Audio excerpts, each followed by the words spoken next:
اعوذ باللہ من الشیطان الرجیم بسم اللہ الرحمن الرحیم اللہم وفقنا لما تحب وترضى واجعل عاقبۃ امورنا خیرا ولا تکلنا الی انفسنا طرفۃ عین ابدا رب ادخلنی مدخل صدق واخرجنی مخرج صدق واجعل لی من لدنک سلطانا نصیرا۔ تفسیر مثنوی رموز بے خودی میں اس فصل میں بات شروع کی تھی ارکان اساسی ملیہ اسلامیہ۔ مراد یہ ہے اس سے کہ امت اسلامی کی تشکیل کے بنیادی ارکان،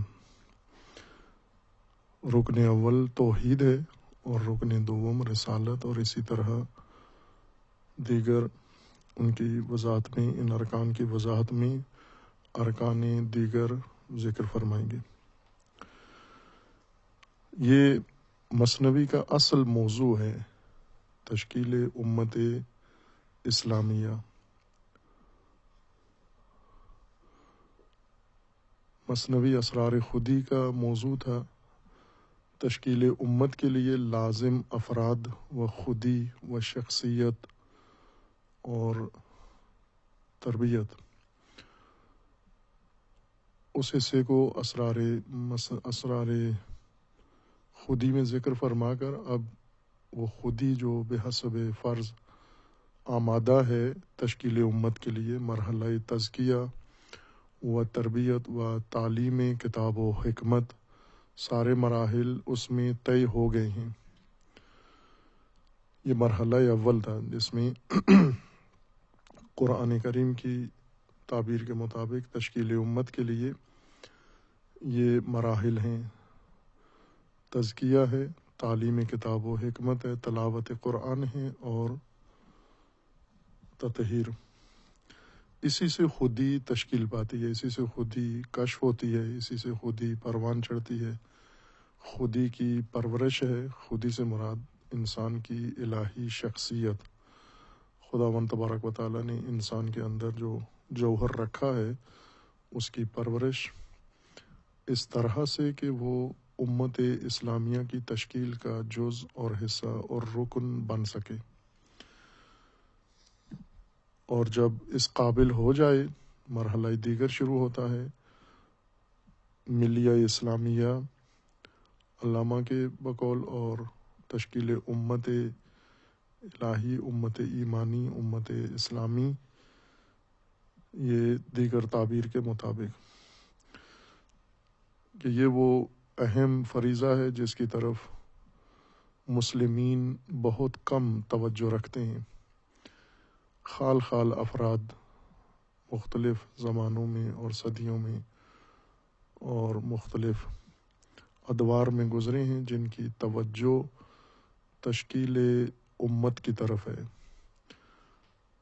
اور علامہ اسی مرحلے میں ان عام تفکر مسلمین، رائج فکر مسلمین سے اختلاف رکھتے ہیں۔ وہ فکر جو قرآن سے منحرف ہو کر حکومتوں، طاغوتوں، شہنشاہوں سے متاثر ہو کر اور روح کے بغیر ایک اسلامی تعلیم کی شکل اختیار کر چکی ہے، اس سے علامہ کو شدید اختلاف ہے، اور ہر بابصیرت انسان کو، ہر مومن کو اس سے اختلاف ہونا چاہیے، چونکہ وہ تفکر روح دینی اپنے اندر نہیں رکھتا، فقط ایک ڈھانچہ ہے ظواہر کا جو نہ انسان کے دنیا میں کسی کام آتا ہے اور نہ ہی آخرت میں، صرف ایک خود فریبی ہے۔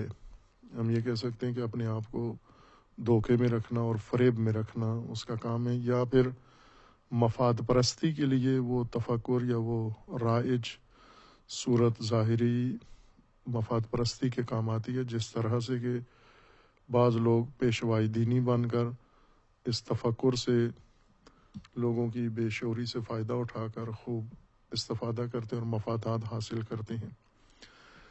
لیکن جن مقاصد کے لیے خداوند تبارک و تعالیٰ نے دین نازل کیا ہے، قرآن نازل کیا ہے، پیغمبر اکرم صلی اللہ علیہ وآلہ وسلم کو مبعوث فرمایا ہے، ان مقاصد کا حصول اس تفکر سے حاصل نہیں ہو سکتا۔ اس لیے علامہ نے بنیاد یہ رکھی کہ سب سے پہلا قدم اس زمانے میں مسلمانوں کی ترقی کے لیے، مسلمانوں کی عظمت کے لیے، مسلمانوں کی پیش رفت کے لیے اور مسلمانوں کی بے حیثیت امت ایک شکل اختیار کرنے کے لیے ضروری ہے کہ ہم فکر دینی کو نئے سرے سے پہچانیں اور سمجھیں۔ اس کے اوپر علامہ نے نثر میں ایک بہت ہی وزنی کتاب لکھی ہے، اور جو شرق و غرب میں توجہ اس کی طرف ہوئی ہے سوائے پاکستان کے، پوری دنیا نے علامہ کی نظریاتی بنیاد اسی کو قرار دیا ہے اور سمجھا ہے، اور اسی سے آغاز بھی ہونا چاہیے۔ فکر دینی، فہم دینی کی اثر نو آغاز یا تشکیل، اثر نو تشکیل، جو خود علامہ کے اپنے الفاظ ہیں، ریکنسٹرکشن، تعمیر نو، تفکر دینی کی، تھاٹ کی، نہ دین کی۔ دین کی تشکیل نو نہیں ہونی، دین کی تشکیل ایک دفعہ ہو چکی ہے اور وہ اللہ تعالیٰ نے فرمائی ہے، اور دین کی انسان تشکیل نہیں کر سکتا، نہ تشکیل اول کر سکتا ہے اور نہ تشکیل نو کر سکتا ہے۔ لیکن تھاٹ آف اسلام، تفکر دینی، فکر دینی، فہم دینی، اس کی ہر زمانے کے اندر ایک نئی تعمیر نو کی ضرورت ہے، اور پرانی فکر، صدیوں کی فکر اور بے روح فکر، تحریفات کا شکار فکر، راستے سے ہٹکی ہوئی اور بھٹکی ہوئی فکر، اس کو لے کر نئی نسلوں کو آگے نہیں سدھارا جا سکتا، یا آج کے زمانے کے لیے پرانی فہم یہ ناکافی ہے۔ یہ علامہ کی بھی تشخیص ہے، اور علامہ کی مانند جو بیدار مغز ہیں امت اسلامی کے، ان سب کی یہی رائے ہے۔ جس طرح سید جمال الدین افغانی رحمۃ اللہ علیہ اور ان کا حلقہ فکر ہے یا ان کے مکتب کے پیروکار ہیں، اور اسی طرح معاصر زمانے میں امام خمینی رضوان اللہ تعالیٰ علیہ اور ان کے مکتب کے پیروکار، ان لوگوں کا اس بات پر راسخ اعتقاد ہے کہ ہمیں فکر دینی کو نئے سرے سے آغاز سے سمجھنے کی ضرورت ہے۔ ہم پرانی لکیر جو کھینچ دی گئی ہے، قدماء نے کھینچی ہے، وہ ہرگز فہم دین کے لیے بھی کافی نہیں ہے اور تشکیل امت کے لیے بھی کافی نہیں ہے۔ اور یہ کام علامہ نے اس کتاب کے اندر،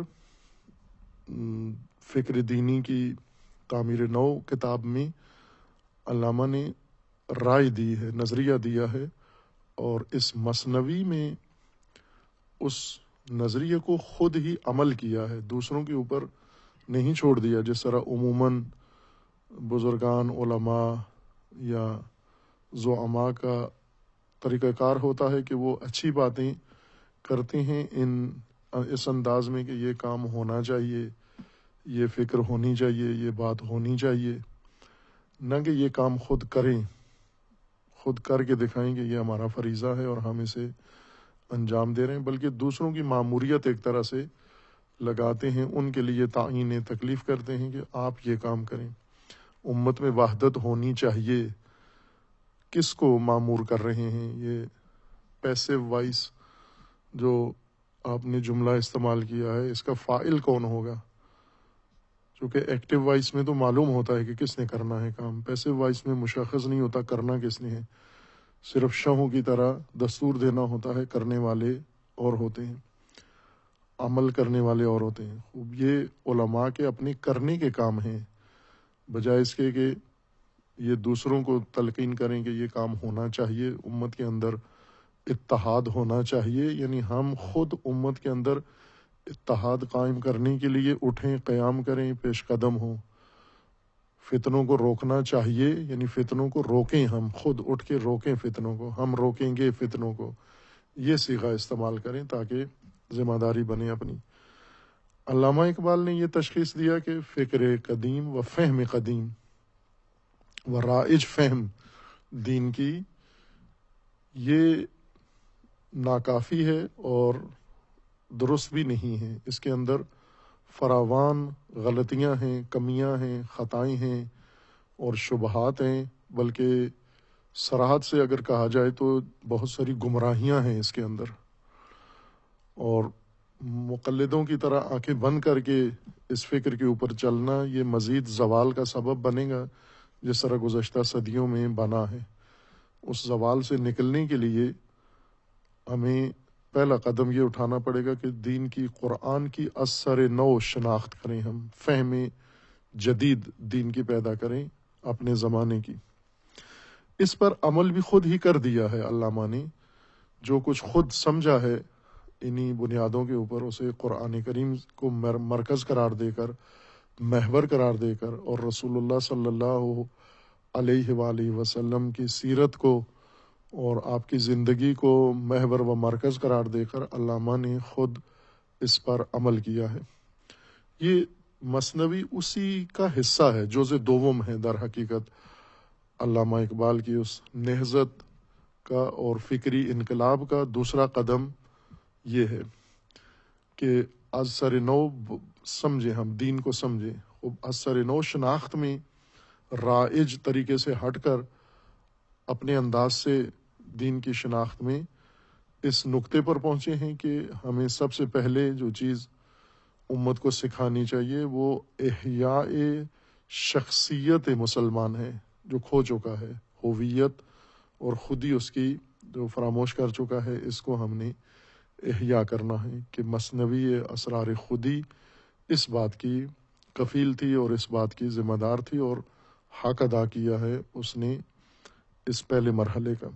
ہر چند علامہ کو یہ بھی معلوم تھا کہ اس یوسف کا کوئی خریدار نہیں ہے، اور بازار میں کوئی خریدار نہ ہونا دلیل نہیں ہے کہ جس شخص کی ذمہ داری ہے پیداوار، وہ پیداوار ہی روک دے چونکہ خریدار نہیں ہے۔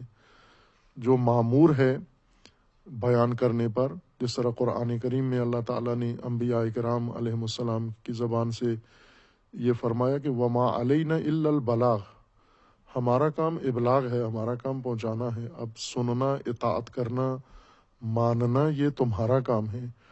اگر مطیع نہیں ہے تو اس کا مطلب یہ نہیں ہے کہ بلاغ روک دیا جائے، ابلاغ روک دیا جائے یا تفہیم کو روک دیا جائے، وہ کام کرنا ہے۔ بت اگر جماعت کی آستینوں میں بت ہیں اور وہ بت پرست ہیں، خدا پرستہ بھی نہیں بنے، تو بھی حکم اذاں ہے، یہ اذاں مسلسل جاری رہے، بے شک کوئی نماز کے لیے نہ آئے، مؤذن انتظار نہ کرے نمازیوں کا کہ نمازی ہوں یا آئیں تو میں اذان کہوں۔ جماعت کی آستینوں میں، جماعت کے دلوں میں، جماعت کے گھروں میں، جماعت کے نظام میں، جماعت کی تہذیب میں بت ہیں، طاغوتیت ہے، طغیان ہے، لیکن مؤذن کا کام حکم اذان دینا ہے کہ یہ ندا و یہ اذان و اعلان ایک دن اثر کرے گی اور کسی نسل کو جگا دے گی، ہر چند موجودہ نسل نہیں بھی آمادہ۔ علامہ نے یہ فکر نزدیک 100 سال پہلے تدوین کی، اور 1 صدی گزرنے کو ہے علامہ کے افکار اور علامہ کی اس راہ کو، لیکن 1 صدی میں ہم نے اس یوسف کا کوئی ایک بھی خریدار نہیں دیکھا جو میدان میں آیا ہو۔ بر صغیر میں البتہ عجم میں ہوا ہے، جہاں علامہ کو توقع تھی وہاں پر اس کے خریدار پیدا ہوئے ہیں، انہوں نے وہ یوسف خریدا ہے اور بہت جانانہ انداز سے خریدا ہے، عاشقانہ انداز سے خریدا ہے، اور اپنے خون دل سے خریدا ہے، اور اپنی جانوں کے بدلے خریدا ہے، شہادتیں دے کر یہ تفکر خریدا ہے، اور اس راہ کو نتیجہ بھی آج لے کر اور اس عظمت کی راہ پر چل بھی پڑے ہیں جو علامہ اقبال نے ان کے لیے نشاندہی کی تھی۔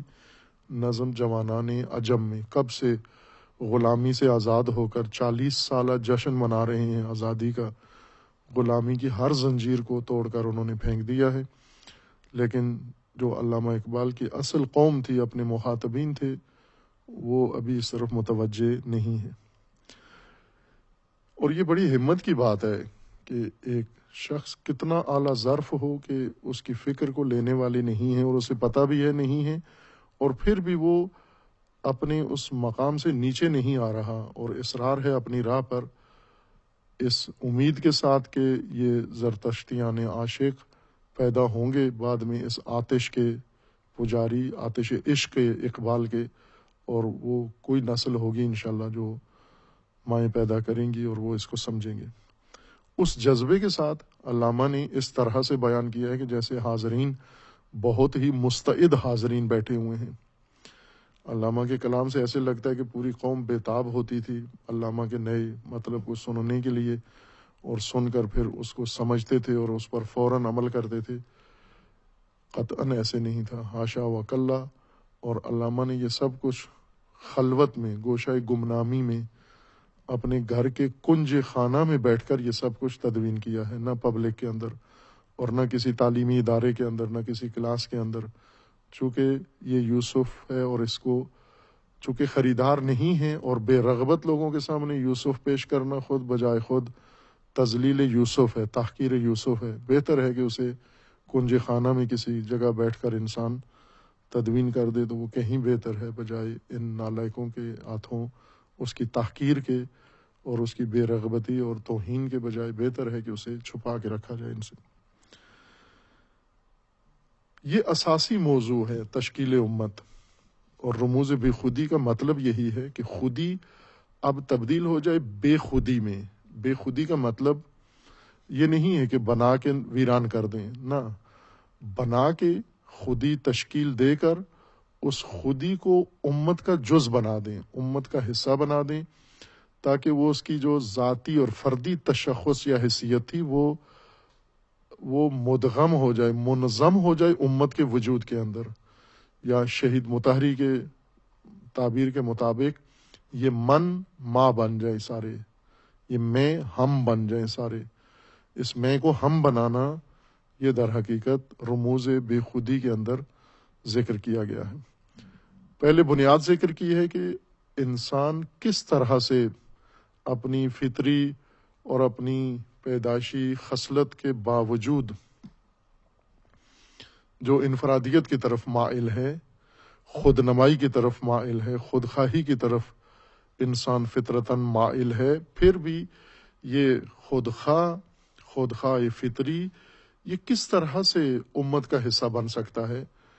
اس کو ذکر فرمایا کہ پہلے چراگاہوں کے ذریعے، مویشیوں کے ذریعے، پانی کی گھاٹوں کے اوپر یہ میں ہم بنتا تھا، تشکیل پاتے تھی آبادیاں اور اقوام اور قبیلے بنے، لیکن ان کے اندر انسانیت اسی طرح سے ناشگفتہ باقی رہی، انسانیت کو ارتقا نہیں ہو۔ جیسے ایک بیج کسی جگہ دفن کر دیا جائے اور اگے نہیں، ڈھیر لگتا جائے لیکن اگے نہیں، کوئی کومپل نہ نکلے۔ خوب اس طرح سے بشریت ان گھاٹوں پر اور شہروں میں اور ریگستانوں میں اور کوہستانوں میں اور ان سارے مفادات کی خاطر یا مادی ضرورتوں کی خاطر پناہ گاہوں میں اکٹھے ہوتے رہے، لیکن انسانیت رشد نہیں کر سکی ان کے اندر، تائیں کہ اللہ تعالیٰ نے اپنی جناب سے رسالت کا سلسلہ آغاز کیا، یعنی وہ جو تشکیل امت نے، وہ معمار تشکیل امت اللہ تعالیٰ نے مبعوث فرمائی۔ جس طرح قرآن کریم میں سورہ مبارکہ بقرہ کے اندر ہے کہ لوگ ایک امت واحدہ تھے، پھر ان کے اندر کان الناس امتاً واحدہ، یہ لوگ امت واحدہ تھے۔ پھر سورہ یونس میں ہے کہ ان میں اختلاف ہوا، فاختلفوا، متفرق ہو گئے، منتشر ہو گئے، اقوام بن گئے، قبائل بن گئے، پارٹیاں بن گئے، اور اس اپنی اصلی راہ سے منحرف ہو گئے۔ اس کے بعد خداوند تبارک و تعالیٰ نے فبعث اللہ النبیین مبشرین و منذرین، تب خدا نے انبیاء مبعوث فرمائے کہ امت منتشرہ کو دوبارہ امت واحدہ بنائیں، بعد از اختلاف انہیں امت واحدہ بنائیں۔ بس مقصد بعثت انبیاء یہی قرآن نے ذکر کیا ہے، جو علامہ نے مثنوی رموز بخودی کی دوسری فصل میں ذکر فرمایا ہے کہ کس طرح سے از چرو بربستے ربط مردماس، یہ اساسی سوال تمام فلسفوں کے مد نظر، جس کی تلاش کے لیے مختلف فلاسفہ و مختلف دانشور صدیاں ہو گئی ہیں، وہ تفکر کر رہے ہیں، غور کر رہے ہیں، فکر کر کے اس سوال کا جواب تلاش کر رہے ہیں، اور انہیں جواب نہیں ملتا۔ علامہ نے فرمایا کہ وہ جواب پنہان ہے اور وہ جواب منحصر ہے اس میں کہ یہ کام تو رسول نے انجام دینا ہے، اللہ کی طرف سے جو نمائندے اور رہبر پیشوا مبعوث ہوں گے انہوں نے یہ کام انجام دینا ہے۔ تشکیل امت دین کا اصلی فریضہ ہے، انبیاء کی مأموریت ہے، انبیاء و رسول اللہ تعالیٰ نے مبعوث فرمائے ہیں اسی ہدف کے لیے کہ انسانوں کو جس مقصد کے لیے اللہ تعالیٰ نے خالق فرمایا ہے اسی مقصد میں انسانوں کو آ کر ڈالنا، اس جہت پر اور اس راہ میں انسانوں کو آگے رہنمائی کرنا، اور وہ ممکن نہیں ہے سوائے اس کے کہ پہلے انسانوں کے ریوڑ کی امت تشکیل دی جائے۔ اس لیے ارکان امت سازی کے ارکان تعلیم دیے ہیں قرآن کریم نے، جس طرح سے کہ خودی کی تشکیل کے ارکان پہلے بیان ہوئے کہ خودی کن چیزوں سے بنتی ہے، تشکیل پاتی ہے، اور یہ وہ قرآنی سبق ہے، قرآنی درس ہے، قرآنی آموختہ ہے جو علامہ اقبال نے قرآن کریم سے لیا ہے۔ نہ قرآن درسی کتاب ہے امتحانوں کے لیے اور نہ ہی مثنوی، یہ زندگی کے لیے ہے، یہ قرآن منشور زندگی ہے، آئین زندگی ہے۔ دین کا معنی ہی آئین ہے، دستور ہے و منشور ہے۔ دین کہتے ہی اصطلاح میں لغت کے لحاظ سے بھی دین کانسٹیٹیوشن کو کہتے ہیں۔ دین جو لغویوں نے اور غیر لغویوں نے جو کنفیوژن پیدا کی ہے، معنی دین کے اندر 70 معنی ہیں اور 70 احتمالات اور 70 مفروضے مومن کے سامنے رکھ دیے ہیں اور انہی میں الجھا رہے کہ یوم جزا کو کہتے ہیں دین، فلاں کو کہتے ہیں دین، آئین کو کہتے ہیں، منشور کو کہتے ہیں، دستور کو کہتے ہیں دین، اللہ کی طرف سے جو دستور انسان کے لیے مقرر کیا گیا ہے، جسے چھوڑ دیا ہے اور خود انسان نے خود ساختہ دستنویس منشور بنا لیے ہیں دین ہوتے ہوئے۔ اور یہ سب سے بڑا ستم ہے دین کے اوپر مومنوں کی طرف سے۔ کفار تو دین کو مانتے نہیں ہیں، اگر ان کے پاس دستنویس اور خود نوشتہ آئین ہے اس کی گنجائش ہے، چونکہ وہ دین کو نہیں مانتے، وہ اللہ کو نہیں مانتے۔ لیکن جن کا اللہ پر ایمان ہے، جن کا دین پر ایمان ہے، وہ دین رکھتے ہوئے، دیندار ہوتے ہوئے اور ساتھ خود نوشتہ آئین بنا کر اس پر عمل پیرا ہوں، تو یہ دین کی سب سے بڑی توہین ہے، تحقیر ہے، یہ انکار ہے دین کا۔ اگر قرآن یا دین کی طرف آتے بھی ہیں تو اس کو تعلیمی، نصابی، اکیڈمک سرگرمی کے طور پر دین کو پڑھتے اور پڑھاتے ہیں، اس کو منشوری و دستوری جہت سے پیش نہیں کرتے تاکہ لوگ عملی زندگی میں مومن وہ بنے جو قرآن چاہتا ہے۔ ناس ایک ریوڑ ہے انسانوں سے تشکیل یافتہ، اس کو امت میں تبدیل کرنا ہے، ناس کی امت بنانی ہے، ناس سے امت تشکیل دینی ہے۔ یہ ایک الگ شکل ہے انہی ناس کی، اور یہ ایک سفر ہے جو ناس کو اس ناسیت سے اور چل کر امت تک پہنچنا ہے، اس مقام تک فائز ہونا ہے، جس طرح سے کہ ناس کو اپنے ناس کے مرتبے سے نکل کر مومن کے مرتبے پر فائز ہونا ہے، درجہ مومن پر، درجہ ایمان پر ارتقاء پیدا کرنا ہے۔ اسی طرح ناس کو امت بننا ہے، مومن بن کر، مومن وہی تشکیل خودی ہے اور امت اس مومن سے بنی ہوئی ترکیب کا نام ہے۔ اور یہ تشکیل پانے کے لیے قرآن کریم نے ارکان ذکر کیے ہیں، لیکن یہ ارکان ضائع ہو گئے امت کے ہاتھوں، مسلمانوں کے ہاتھوں۔ ضائع ہوئے نہ دشمنی کی بنیاد پر، نافہمی کی بنیاد پر، کج فہمی کی بنیاد پر اور اندھی تقلید کی بنیاد پر ضائع ہو گئے ہم سے یہ، اور آج تک ضائع ہیں۔ اس لیے کہ علامہ نے مثلا پہلا رکن تشکیل امت کے لیے توحید کو ذکر کیا ہے۔ توحید اعتقاد توحید یا نظریہ توحید یا ایمان بر توحید، قرآن نے اس کو جس طرح سے بنایا ہے اس کی ساخت بتاتی ہے کہ یہ اس کام کے لیے نہیں تھا جس کام میں آپ اسے استعمال کر رہے ہو۔ آج ہم اپنے ملک میں دیکھتے ہیں مصنوعات مختلف بنی ہوئی، اور ان مصنوعات سے لگتا ہے کہ یہ اس کام کے لیے نہیں بنائی گئی تھی جس کام کے لیے یہ استعمال ہو رہی ہیں۔ مثلا آج یہ ٹریکٹر کے اوپر ٹنوں وزنی گنا پیچھے ٹرالی باندھ کے اور ٹریکٹر کے پیچھے لگا کے اور ٹنوں وزنی اس کے پیچھے گنا لاد دیتے ہیں جو ٹریفک بھی روک لیتا ہے۔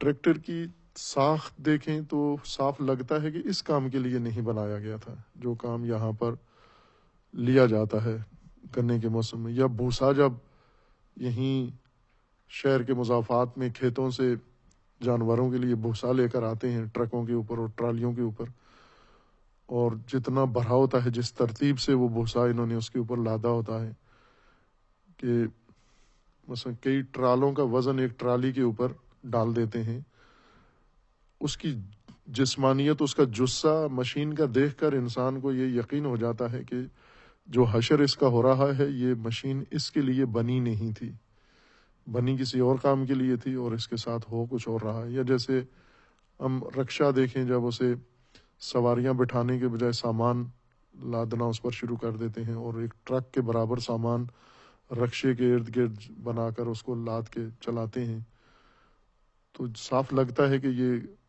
گاڑی جس مقصد کے لیے بنی تھی وہ کچھ اور تھا، اور جو کچھ اس کے ساتھ ہو رہا ہے یہ کچھ اور ہے۔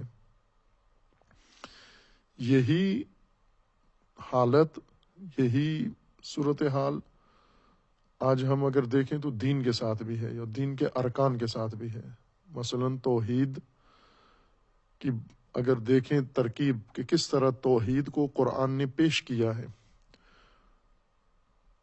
الوہیت کو، توحید کے مختلف ابواب ہیں، ان ابواب میں الوہیت ہے، ربوبیت ہے، مالکیت ہے، خالقیت ہے، یہ سب اسی توحید کے ہی حصے ہیں، مختلف توحید کے شعبے ہیں۔ ان سب کو اگر قرآن میں انسان مشاہدہ کرے تو صاف لگتا ہے کہ یہ اس طرح کی توحید اور اس طرح کا اعتقاد و ایمان یہ کسی خاص مقصد و منصوبے کے لیے تھا جو ابھی ہمارے مد نظر نہیں ہے، جس کو ہمیں سمجھنا چاہیے کہ یہ کس لیے تھا اور ہو کیا رہا ہے اس کے ساتھ۔ توحید، علامہ نے اپنے اردو کلام میں یہ فرمایا تھا کہ زندہ قوت تھی جہاں میں یہی توحید کبھی۔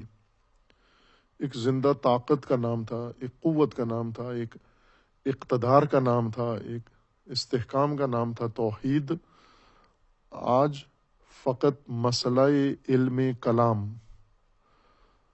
اب یہاں تک توحید کو تنزل دیا گیا ہے علامہ کے نزدیک کہ ایک قوت کو، طاقت کو اس کے اپنے مقام سے گرا کر، ہٹا کر، اور اسے ایک جدلی علم کا موضوع بنا دیا گیا ہے۔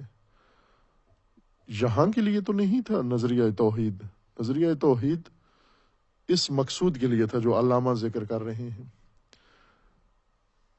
چونکہ قرآنی معارف مختلف علوم نے لے کر ان کے اوپر اپنا رنگ چڑھایا ہے، جیسے شریعت کو فقہ نے لے لیا ہے اور فقہ غیر عملی بن گئی ہے۔ ایسی فقہ ہے جو بہت مفصل ہے، بس علم فقہ اتنا پھول گیا ہے کہ ایک انسان کی زندگی ناکافی ہے علم فقہ پڑھنے کے لیے، قطعاً ناکافی ہے۔ اگر 80-90 سال ایک انسان کو، ضرورت سے زیادہ، ویسے تو شاید اوسطاً 60 سال عمر بنتی ہے انسان کی، لیکن ہم فرض کر لیں کہ 80-90 سال عمر اگر انسان کی ہو جائے ہر بشر کی، اور وہ فقہ پڑھنا، موجودہ فقہ جو احکام شریعت کے لیے جو تشکیل دیا گیا ہے علم، اس کو اگر مکمل طور پر انسان پڑھے تمام جزیات کے ساتھ تو اس کی 80 سالہ عمر ناکافی ہے۔ جبکہ شریعت اللہ تعالیٰ نے مقرر کی ہے، اگر 15 سال عمر ہے کسی کی، یعنی بلوغ کے بعد 1 سال بھی اس کو ملتا ہے زندگی کا، اس ایک سال میں وہ پوری شریعت سمجھ بھی سکتا ہے، عمل بھی کر سکتا ہے۔ دین نے جو شریعت مقرر کی ہے وہ اتنی آسان، اتنی سہل، اتنی سمحا ہے، چونکہ اللہ نے دین کو نازل کیا ہے۔ نازل کرنے کا مطلب یعنی انسانی فہم، انسانی اپروچ، انسانی حد تک اس کو پہنچایا ہے۔ ناقابل تسخیر بنا کر تو دین نہیں پیش کیا، کھول کے وضاحت کر کے۔ نام ہی اس کا شرع رکھا ہے، شریعت یعنی گھاٹ۔ گھاٹ کا مطلب یہ ہوتا ہے کہ جہاں آسانی سے جا کر پانی لیا جا سکے، عام آدمی لے سکے۔ نہروں کے اوپر، دریاؤں کے اوپر گھاٹ بنتی ہے، اس میں اگر کوئی عورت پانی لینے جائے تو بھی لے سکتی ہے، بچہ لینے جائے تو بھی لے سکتا ہے، بڑا لینے جائے تو بھی لے سکتا ہے۔ آج کیوں دین ناقابل فہم ہے؟ چونکہ شریعت ایک علم نے لے کر اس کو اتنا پیچیدہ بنایا ہے، اس کو اتنا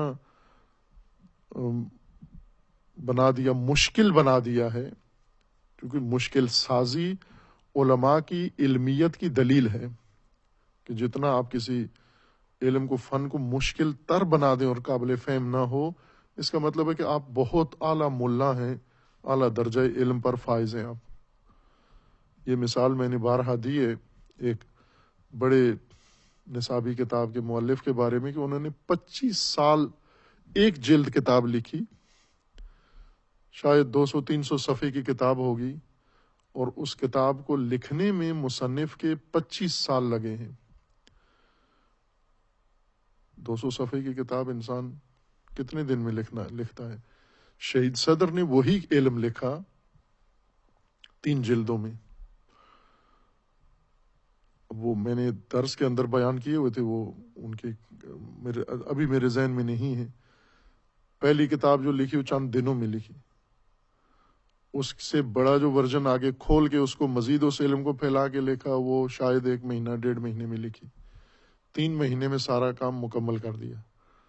وہی علم، اور اس کتاب سے کہیں زیادہ خوبصورت تدوین بھی، ترتیب بھی، مطالب بھی، تشکیل بھی، یعنی ایک جس طرح ایک آدمی کو ایک گھر دے دیں بنانے کے لیے اور وہ معمار نہ ہو تو وہ اینٹیں رکھے گا، ٹیڑھی ہو جائے گی، پھر رکھی ہوئی اینٹیں اتارے گا، ردے اتارے گا، پھر نئے سرے سے بنائے گا، پھر کوئی اور خرابی کر دے گا، پھر وہ خرابی بعد میں کسی کی نشاندہی پر پھر ساری دیوار توڑے گا، پھر بنائے گا۔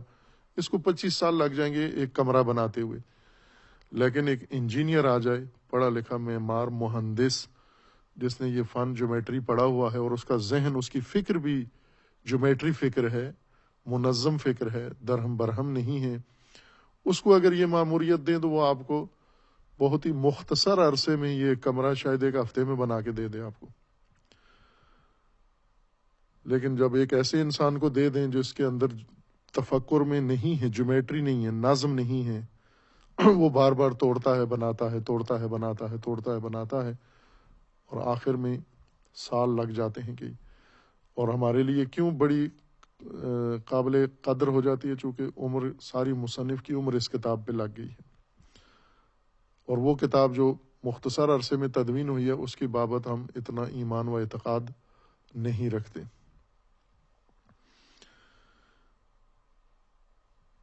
مشکل سازی علماء کا ایک باقاعدہ علم فقہ، جتنی علوم ہیں، علم کلام ہو، علم کلام کی ایک کتاب ہے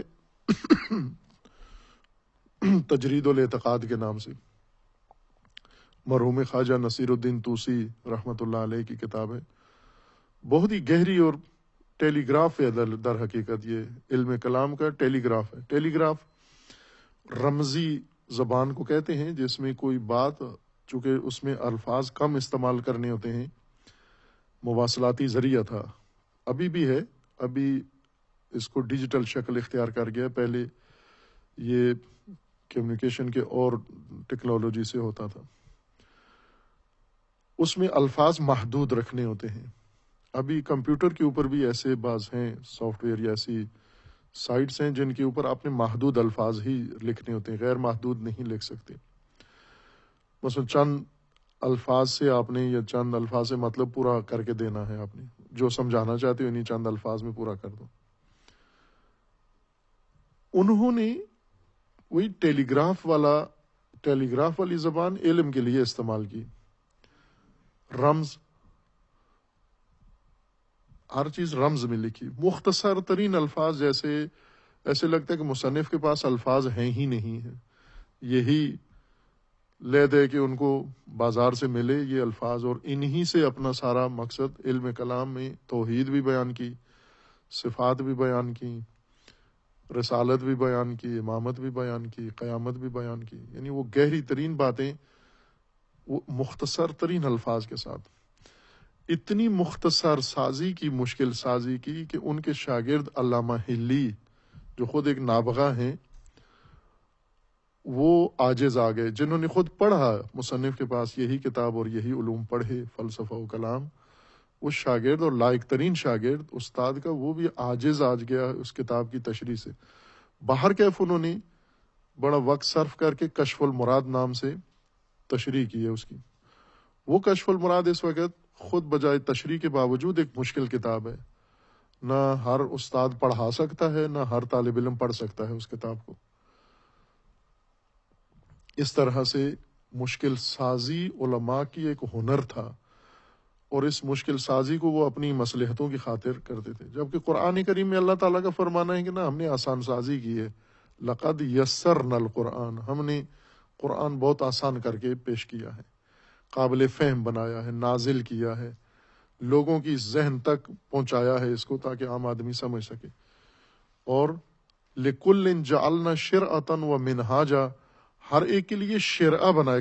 گھاٹ یعنی آسانی سے دریا اور نہر تک پہنچنے والا مقام، نقطہ جہاں پر راستہ بالکل ہموار ہوتا ہے اور پانی عموماً نیچے ہوتا ہے، دریاؤں کی سطح اور زمین کی سطح اوپر ہوتی ہے. اس نیچے اترنے کے لیے سیڑھیاں یا ایسا راستہ کہ جہاں سے پانی کا ڈھول، چونکہ بھاری ہوتا ہے نا، پانی جب دریا سے بھرتے ہیں گھاٹ سے تو ڈول بھرنا ہے یا کوئی اور ایسا ظرف پانی کا گھڑا یا مٹکا کوئی بھر کے لانا ہے، وہ اٹھا کے انسان اس راستے سے چڑھ کے واپس بھی آ سکے. اتنا مشکل راستہ نہ ہو کہ لوٹا بھی بھر کے باہر نہ آ سکے، اتنا دشوار گزار نہ ہو، آسان گزر جس سے ہوتی ہو، اسے اللہ تعالیٰ نے مقرر کیا شرعہ یعنی آسان رسائی کی جگہ، پانی تک آسان رسائی کی جگہ.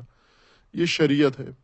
اس شریعت کو فقہ میں تبدیل کیا گیا، علم فقہ میں، یعنی فہم شریعت.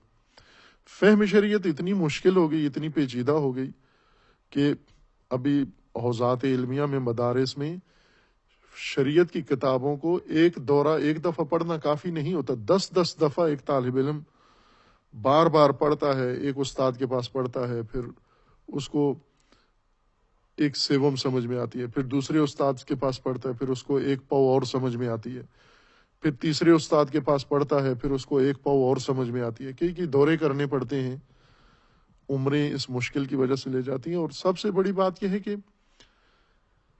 اس فقہ کو، جو شہید مطہری رضوان اللہ تعالی علیہ کا فرمانا ہے کہ عملی منشوری حالت سے نکال کر خالصتاً ایک علمی شکل میں تبدیل کر دیا گیا ہے. جبکہ شریعت کے سارے احکام ہیں.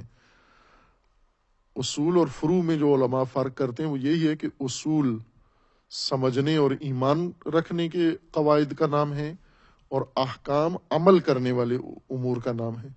تو جن امور پر عمل کرنا ہے وہ تدوین ہی اتنی مشکل ہے، فہم اس کی اتنی مشکل ہے. اس کو بھی ٹیلی گرافک زبان میں جب آپ تدوین کریں گے تو جس نے احکام پر عمل کرنا ہے تو باری نہیں آئے گی. خالصتاً علمی شکل دے کر اور پیچیدہ بنا کر اس کو دسترس سے باہر کر دیا. ابھی عام مسلمان فقہ نہیں پڑھ سکتا، توضیح المسائل نہیں سمجھ سکتا. توضیح المسائل بھی بالکل علمی شکل میں تدوین ہوئی ہے. جبکہ قرآن کریم میں اللہ تعالیٰ نے، چونکہ قرآن ہدن للناس ہے، ہر آدمی کے لیے ہے. عورت پڑھے قرآن سمجھ میں آئے اس کو، مرد پڑھے قرآن سمجھ میں آنا چاہیے اس کو، اور آتا ہے سمجھ میں اگر قرآن پڑھے. علوم نے جو موضوع لیا، اس موضوع کو لے کر اتنی اس کے اوپر عالمانہ زحمتیں کی اور کوششیں کی ہیں کہ اس کو انسان کے لیے قابل فہم نہیں چھوڑا. جبکہ قرآن میں جب تھا تو آسان تھا یہ موضوع. اسی طرح علم کلام ہے. علم کلام میں توحید ہے. اب یہ توحید لے کر آپ علم کلام میں جا کر پڑھیں. اگر بہت ہی اوور انٹیلیجنٹ آدمی ہو جس کو علم کلام کی کتاب سمجھ میں آ جائے، ان کلامی کتابوں سے توحید سمجھ میں آ جائے. اول علم کلام ہے ہی ایک جدلی علم ہے، مناظراتی علم ہے. شبہ کرنا اور شبہ کا جواب دینا یہ علم ہے. ایمان تو اس سے نہیں بڑھتا علم کلام سے. علم کلام سے تشویش بڑھتی ہے، علم کلام سے انسان کے اندر شبہات بڑھتے ہیں، شکوک زیادہ ہوتے ہیں، سوالات زیادہ اٹھتے ہیں، اور عمل پر نوبت ہی نہیں آتی.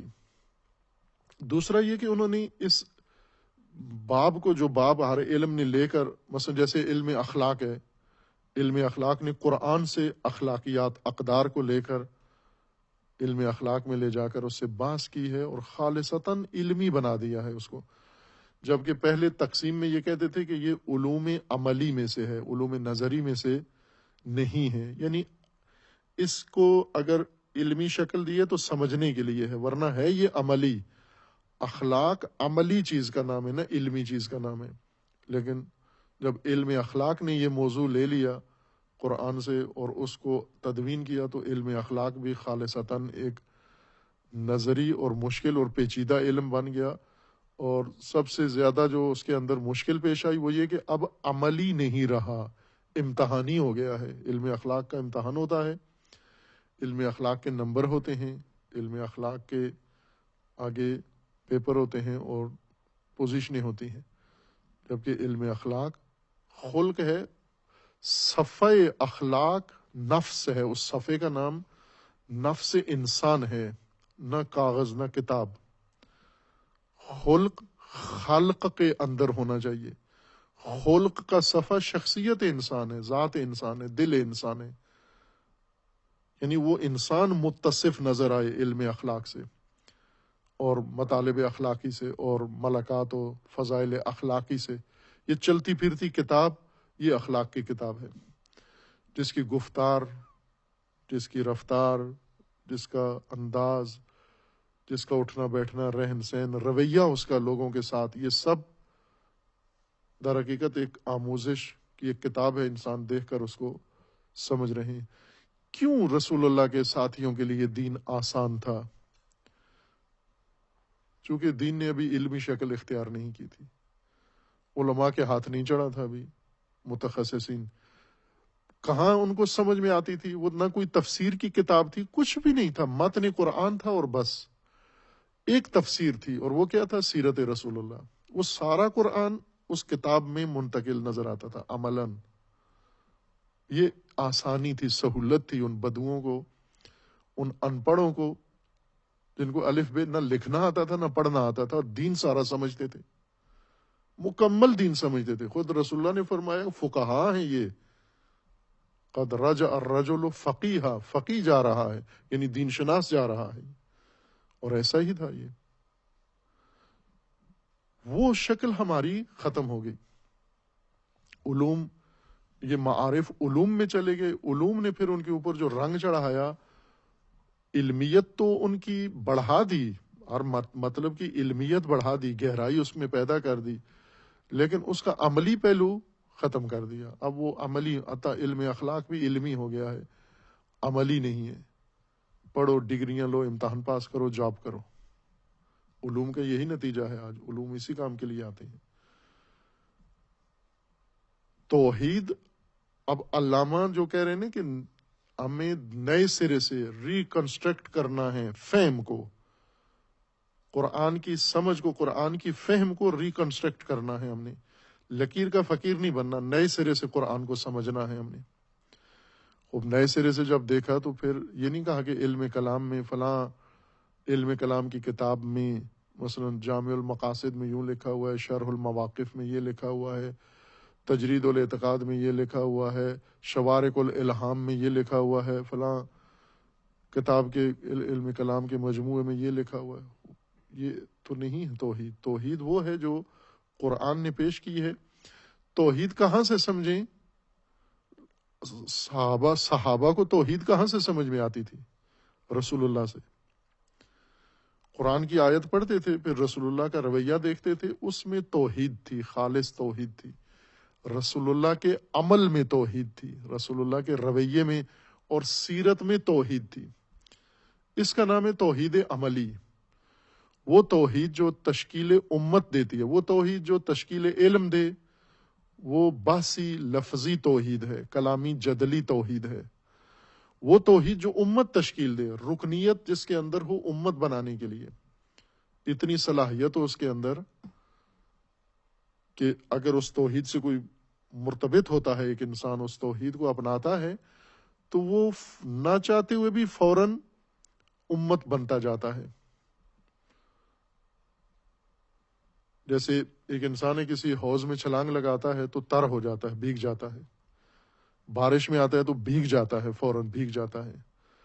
اب ایسا اگر کوئی انسان ایسا اہتمام کر لے، لباس ایسا پہن لے یا چھتری اوپر لے لے کہ بارش اس پہ نہ پڑے، بارش میں کھڑا ہوا ہو لیکن بھیگے نہیں، یعنی اس نے اپنے آپ کو بالکل محفوظ رکھا ہوا ہے باران سے اور پانی سے، نہ اس کے کپڑے بھیگے نہ اس کا جسم بھیگا ہے۔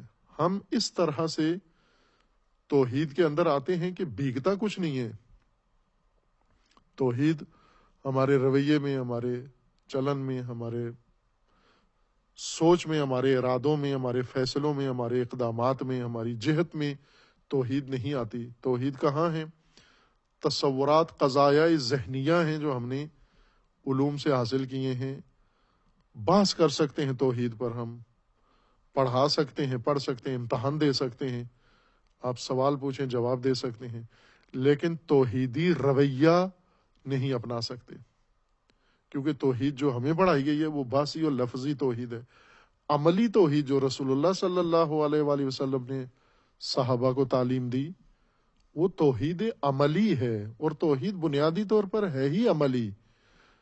دین عملی ہے، چونکہ منشور ہے، منشور عملی ہی ہوتا ہے۔ ہر چند اس کا معرفت کا پہلو اپنی جگہ محفوظ ہے، شناخت کا، چونکہ عمل کے لیے پہلا مرحلہ طے کرنا ہے کہ اس کو شناخت سمجھنا ہے پہلے، لیکن اس کی سمجھ میں ہی اس کو غیر عملی نہ ہونے دیں، جس طرح سے علوم کرتے ہیں کہ مثلا اس وقت شریعت ہے، ہمارے علماء کرام شریعت کے سمندر ہیں، علم شریعت کے، فقہ کے۔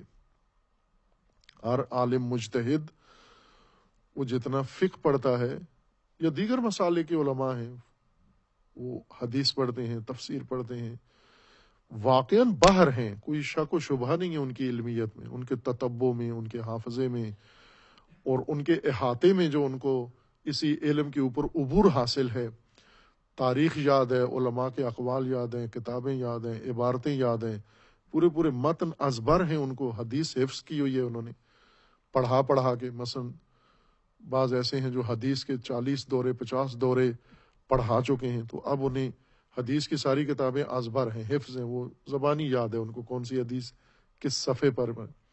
لیکن ان کی عملی زندگی میں ایک حدیث کی جھلک دیکھیں، آپ کو نظر نہیں آئے گی، ان کے رویے میں، ان کی گفتار میں ایک حدیث بھی اس کے، مثلا ہم آئیں کہ جی ہمیں نہیں، حوالہ نہیں دو حدیث کی کتاب کا، متن بھی نہیں پڑھو، ایک حدیث آج عمل میں دکھاؤ، ہمیں دیکھ کر پتہ چل جائے یہ حدیث رسول اللہ صلی اللہ علیہ وسلم ہے، جو ہمیں عملی شکل میں نظر آ رہی ہے، فنکشنل نظر آ رہی ہے۔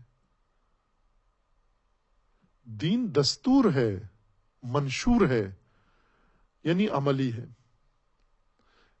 پہلا مرحلہ اس کا تعلیم، اس کی عملی ہونے کے لیے ضمانت کے طور پر ہے کہ سمجھ جاؤ تاکہ عمل کر سکو، اس کو اپنا سکو اس کو۔ خوب اب دیکھیے علامہ اقبال بھی توحید پیش کر رہے ہیں، اور جو توحید ہم نے کتابوں میں پڑھی ہے وہ بھی دیکھیں فرق کتنا ہے، اور پھر انسان کو محسوس ہوتا ہے کہ واقعاً فہم دین کو ضرورت ہے، اس کو تعمیر نو کی اور شناخت نو کی ضرورت ہے، اثر نو اس کی شناخت کریں۔ ارکان اساسی ملیہ اسلامیہ، امت کی تشکیل کے بنیادی ارکان، یہ اہم موضوع ہے، تشکیل امت کے بنیادی ارکان، اور اس میں رکن اول توحید ہے۔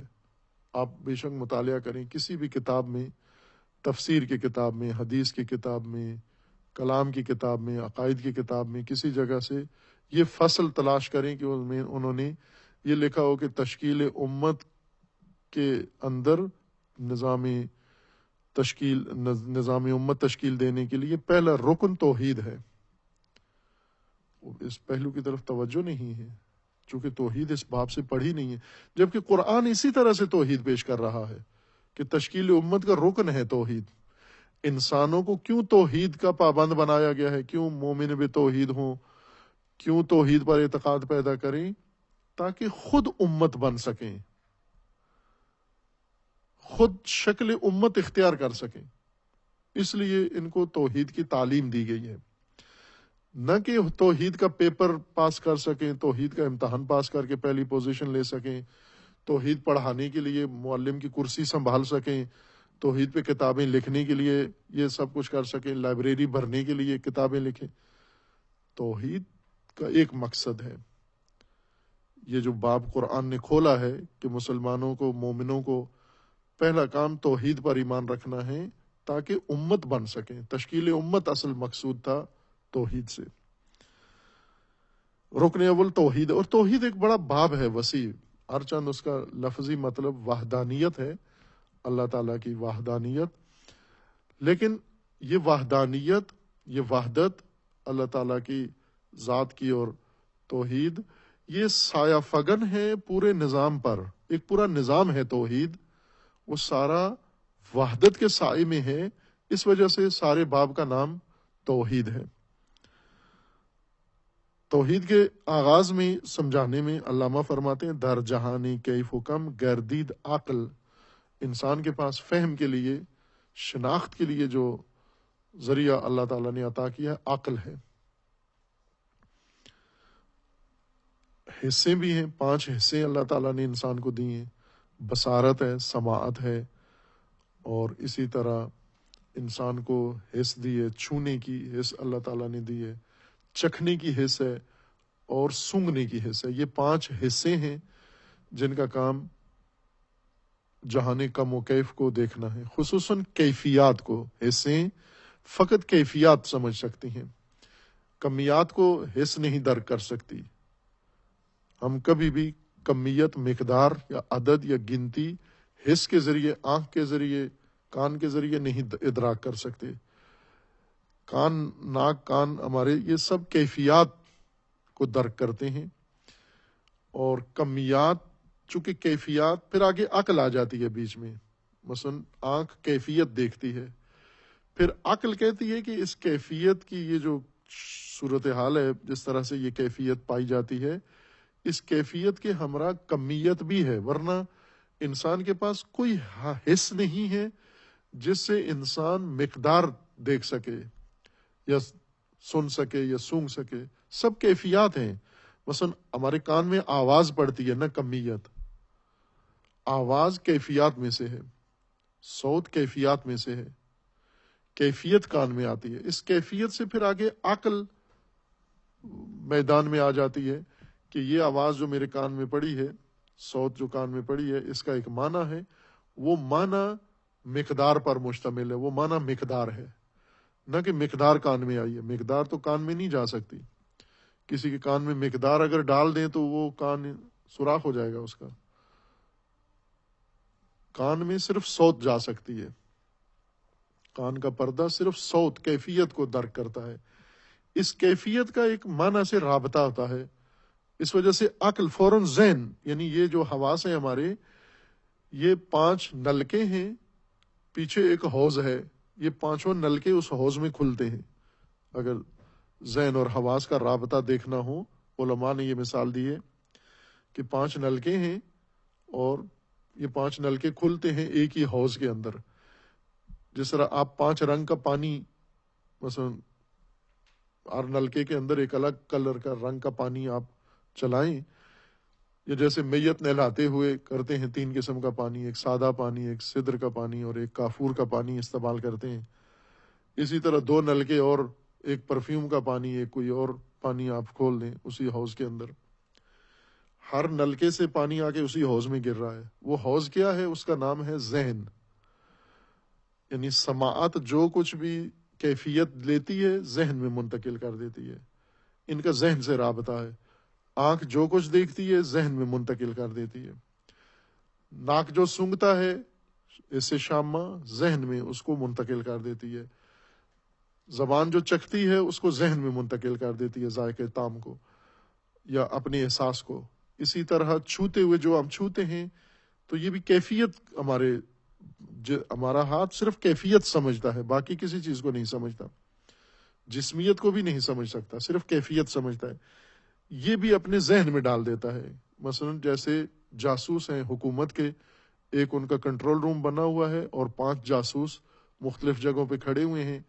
ہر جاسوس جو دیکھ رہا ہے اس کو صرف اتنا ہی کہا گیا کہ آپ نے تجزیہ تحلیل کچھ بھی نہیں کرنا، جو دیکھنا ہے صرف وہ بتانا ہے۔ جاسوسوں کا یہ کام ہے۔ جیسے کیمرے ہیں، یہ کیمرے کسی چیز کو تجزیہ نہیں کر رہے، یہ کیمرے جو دیکھ رہے ہیں پیچھے اپنی میموری میں یا اس میں حافظے میں ڈال رہے ہیں۔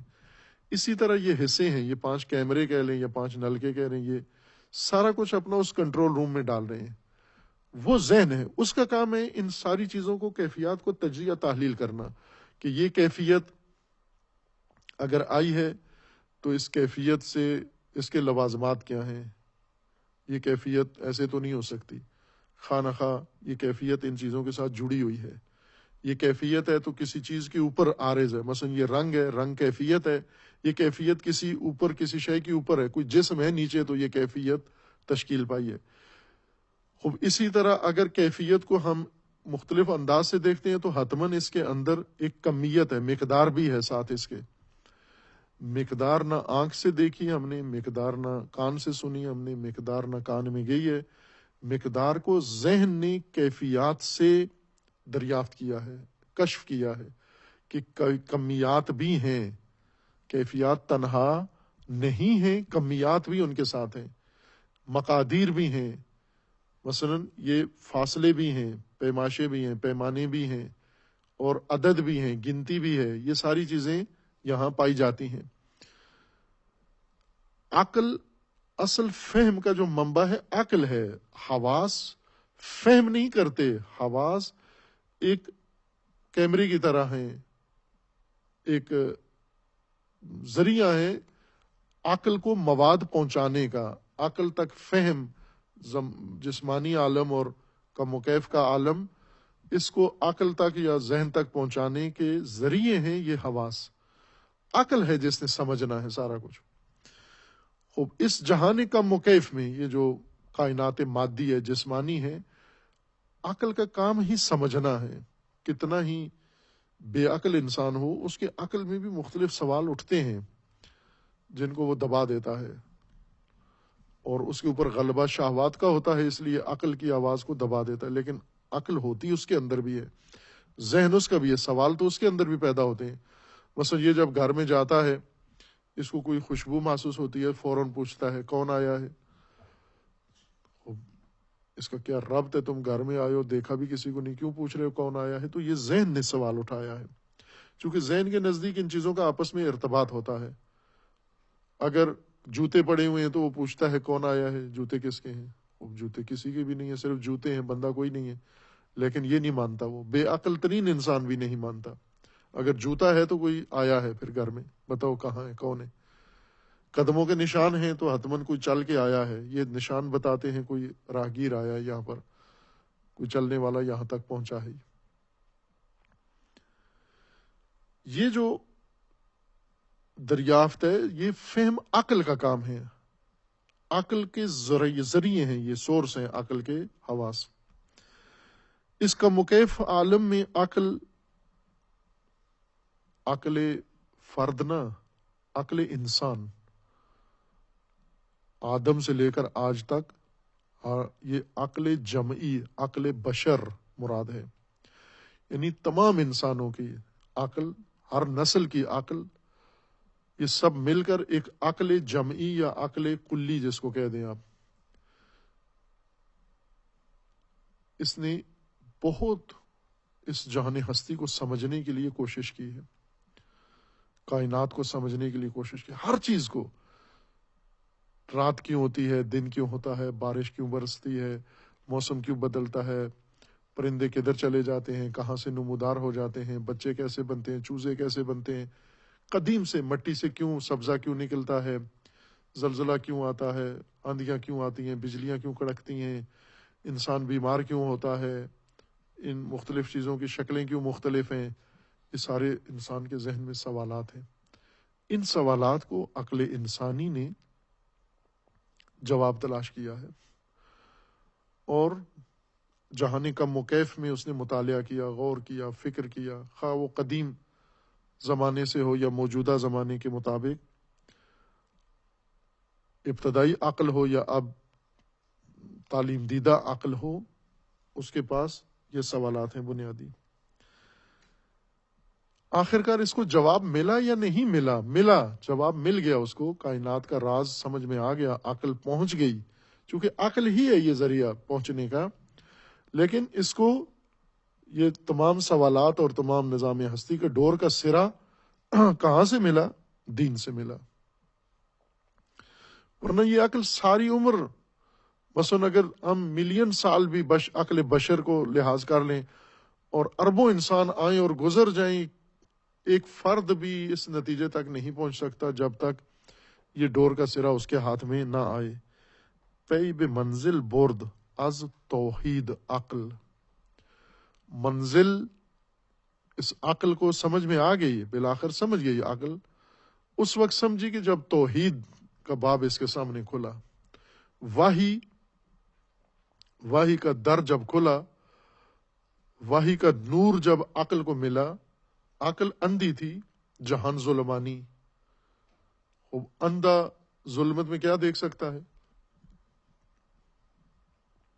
ایک نابینا کو آپ تاریکی میں چھوڑ دیں، اسے کیا نظر آئے گا؟ کچھ بھی نہیں۔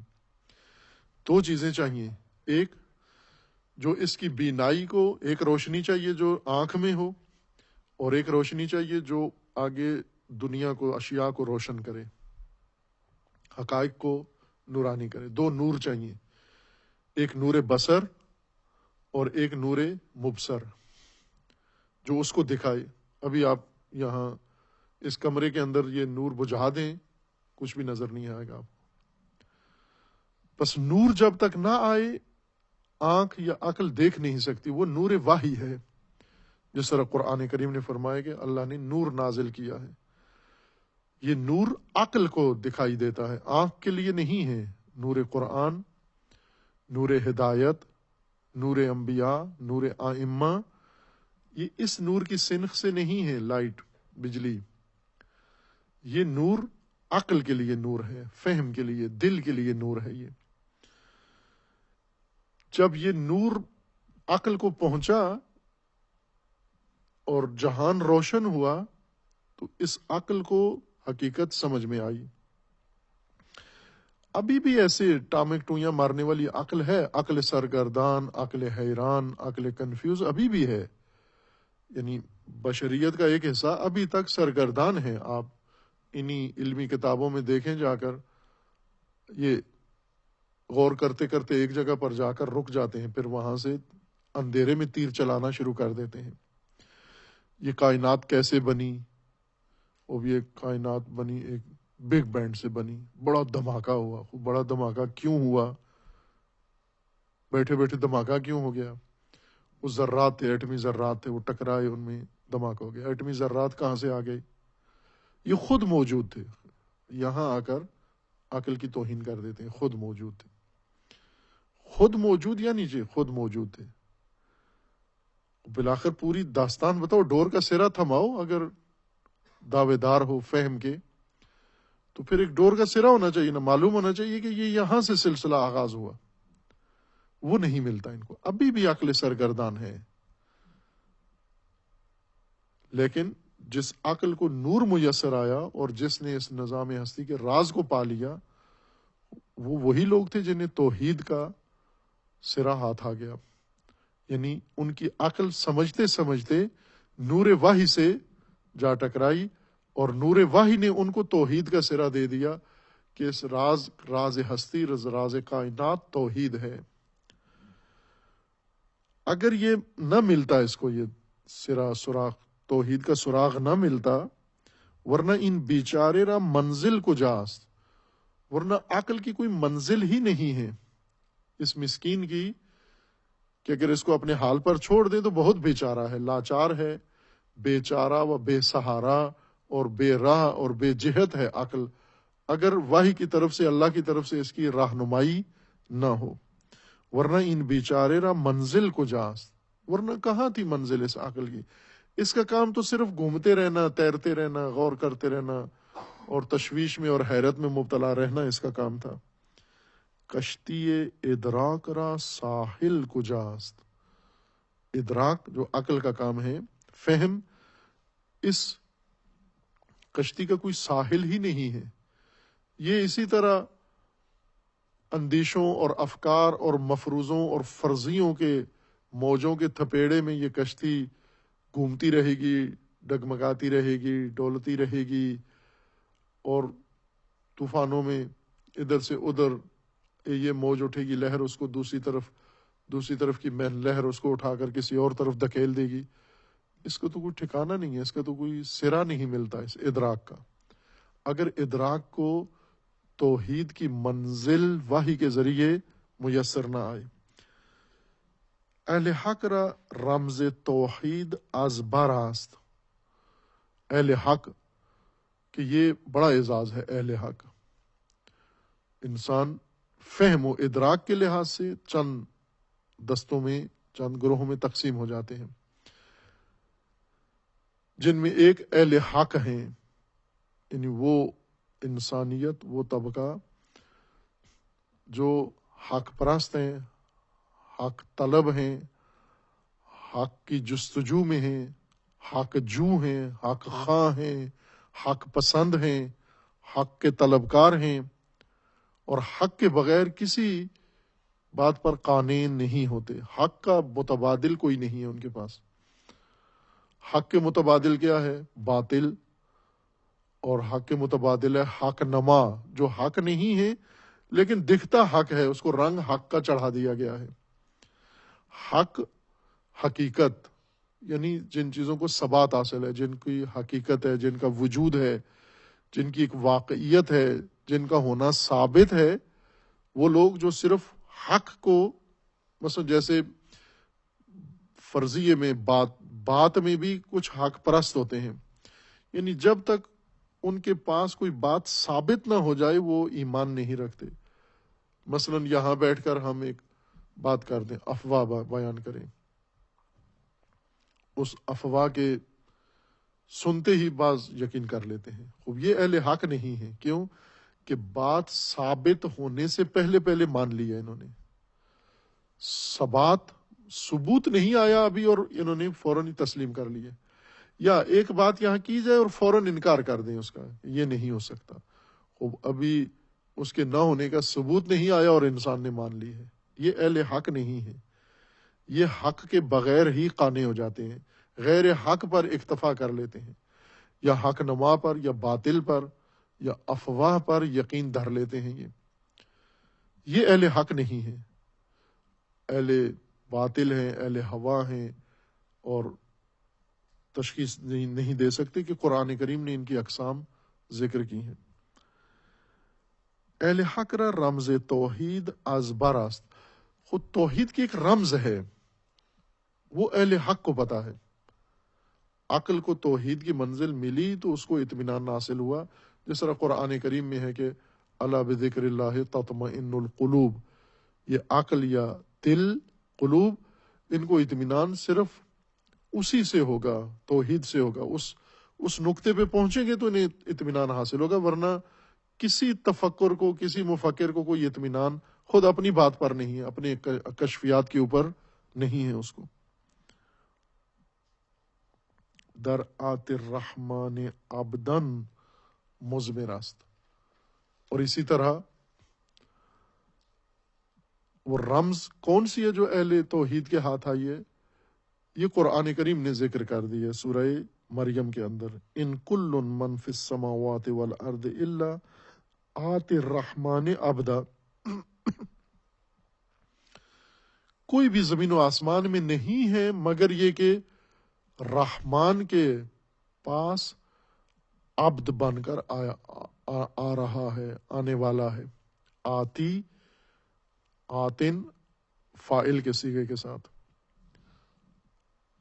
آت الرحمن عبدا، آنے والا ہے اپنے رب کے پاس، رحمان کے پاس، عبد بن کر آنے والا ہے۔ اب یہاں بھی رحمان وہی تفسیر جو بسم اللہ کے ضمن میں عرض کی ہے کہ رحمان در حقیقت اللہ تعالیٰ کی تدبیر ہے کائنات کے لیے، اور رحیم اللہ کی تدبیر ہے، تدبیر رحمت مومنین کے لیے، انسان کے لیے کہہ لیں۔ رحیم انسانوں کے لیے ہے اور رحمان پورے کائنات کے لیے ہے، چونکہ رحمان وہ رحمت ہے، تدبیر ہے جو اللہ تعالیٰ کی جود و سخا کی وجہ سے انسانوں کو کائنات کو عطا ہوئی ہے۔ لیکن رحیم وہ رحمت ہے، رحیم سے حاصل ہونے والی رحمت وہ ہے جو استحقاق کی بنیاد پر دی جاتی ہے، کہ پہلے اس کا استحقاق پیدا کیا جائے، صلاحیت و استعداد دیکھ کر دی جاتی ہے، اگر جتنی استعداد ہو اتنی دی جاتی ہے، استعداد سے آگے نہیں دی جاتی۔ رحمان وہ تدبیر و عطا ہے جس میں استعداد بھی دی جاتی ہے، خود استعداد بھی اسی کی دین ہے کیونکہ وہ رحمان ہے، اور رحیم اس استعداد، دی گئی استعداد کے مطابق اب مزید دینے کو رحیم کہیں گے ہم۔ خوب، رحمان کے سامنے سارا جہان، ساری کائنات عبد ہے، یہ رمز توحید ہے، اور یہ رمز اگر نہ کھلے پھر انسان توحید تک پہنچ کر بھی سرگردان ہی رہے گا، اگر خود رمز توحید نہ سمجھ میں آئے انسان کو۔ اہل حق را رمز توحید از براس در آت الرحمن عبدن مزمراس۔ اب یہ مطلب وضاحت سے قرآن کی تفسیر میں موضوعی میں بیان کیا ہے۔ ماہ مبارک رمضان کی جو ابحاث ہیں قرآنی، ایک سمے عبدیت کے اوپر بحث کی ہے اور ایک سمے اطاعت، یہ دونوں ابحاث الوہیت و عبدیت اور اطاعت کی بحث جو 2-3 سال جاری رہی ہے، وہ در حقیقت اسی رمز کی تشریح ہے جو علامہ اقبال فرما رہے ہیں، در آت الرحمن عبدن مزمراس۔ توحید اس آیا کے اندر اس کا راز ہے کہ ہر ایک اپنے رب کے پاس عبد بن کر آ رہا ہے، سارا راز توحید کا اسی کے اندر، ایک عبد بن کر سب اپنے رب کے سامنے آ رہے ہیں، عبد بن کر آ رہے ہیں، یہی توحید کی رمز ہے، عبد۔ اسی کے اندر سر ہے سارا، جس طرح روایت کے اندر بھی ہے کہ عبودیت کے اندر سر ربوبیت ہے، عبودیت کے اندر سر ربوبیت ہے، سر کائنات اسی نقطے کے اندر ہے، عبدیت کے اندر، عبدن کے اندر ہے یہ، اور یہ اہل حق کو معلوم ہے۔ اب یہ راز توحید کا ظاہر ہے ہمیں علوم نہیں دیتے، یہ راز کھولتے ہی نہیں ہیں، اور یہ راز علوم میں بحث ہی نہیں ہوتا، علم کلام میں بحث ہی نہیں ہے اس راز کی کہ عبدن سے کیا مراد ہے، عبد کس چیز کو کہتے ہیں، اور توحید کی عملی شکل، توحید جو عمل میں آگی، ابھی اگلے مصرع کے اندر فرما رہے ہیں کہ تاز اسرار تو بنمایت ترا، امتحانش از عمل باید ترا، کہ اس کا امتحان اس کا عمل ہے، عمل میں پتہ چلے گا کہ تو اہل توحید ہے یا نہیں، توحید عملی سے اندازہ ہوگا کہ تو صاحب توحید ہے یا نہیں ہے۔ اور جس توحید سے امت کی رکنیت بنتی ہے، فراہم ہوتی ہے، وہ رکنیت جس سے انسان عبد بنتا ہے، اور وہ عبدیت جو عمل میں انسان کے اترتی ہے اور آتی ہے، نظر آتی ہے، نہ کتاب میں، نہ گفتار میں، نہ باتوں میں، نہ تقریر میں، نہ درس میں، نہ سخن میں، جو عمل میں عبدیت انسان کے اندر نمودار ہوتی ہے، وہ امتحان ہے توحید کا اور عبدیت کا، اور اس عبدیت سے رکنیت فراہم ہوتی ہے امت سازی کے لیے، کہ پہلا نقطہ یا آغاز سر توحید کا اس کے اندر موجود ہے۔ اہل حق را رمز توحید از براس در آت الرحمن عبدن مزمراس۔